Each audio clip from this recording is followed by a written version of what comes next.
Neuro science का एक concept है न्यूरोप्लास्टिसिटी,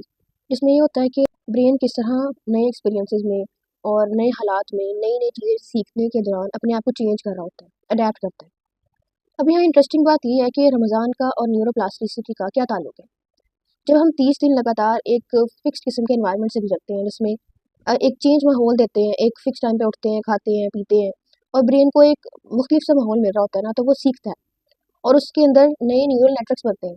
जिसकी वजह से वो नए पैटर्न्स बनाता है थॉट्स के और परसेप्शन के। लेकिन मसला यहाँ पर ये आता है कि जब भी 30 दिन गुजरते हैं रमज़ान के, तो जो ब्रेन ने सीखा होता है,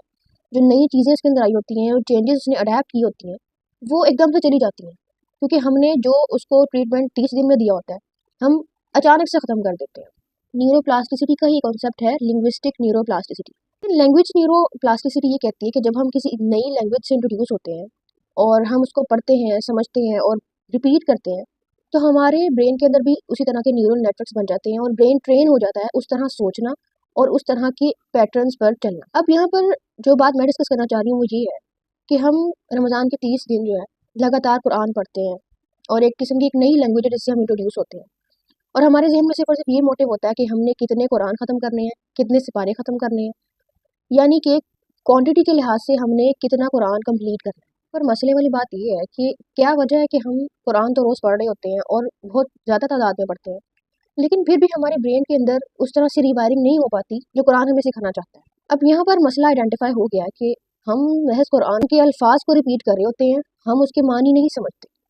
अगर यही हम कुरान को उसके मानी से पढ़ें और जब हम बार बार रिपीट कर रहे होंगे तो हमें हमें समझ आएगी कि सब्र क्या होता है, तवक्कुल क्या होता है, अल्लाह ताला ने जो इसमें गाइडेंस दी है वो क्या है और मैंने इससे क्या सीखना है। तभी हमारे रोज़े हमारे अंदर तकवा पैदा कर सकेंगे और हमें बुराइयों से रोक सकेंगे।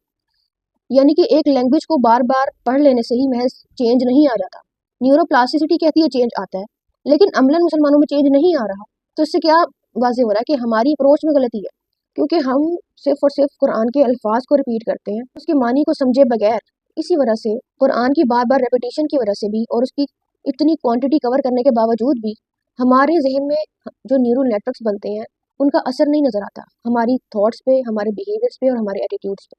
फिर नतीजा ये निकलता है कि हमें अल्फाज तो याद हो जाते हैं बहुत अच्छे से, हमें सूरतें भी याद हो जाती हैं, लेकिन कुरान की जो असल समझ बूझ और हिकमत है और उसके अल्फाज से जो हमने अहकामात अखज़ करने हैं वो हमारे अमल में नहीं आ पाते।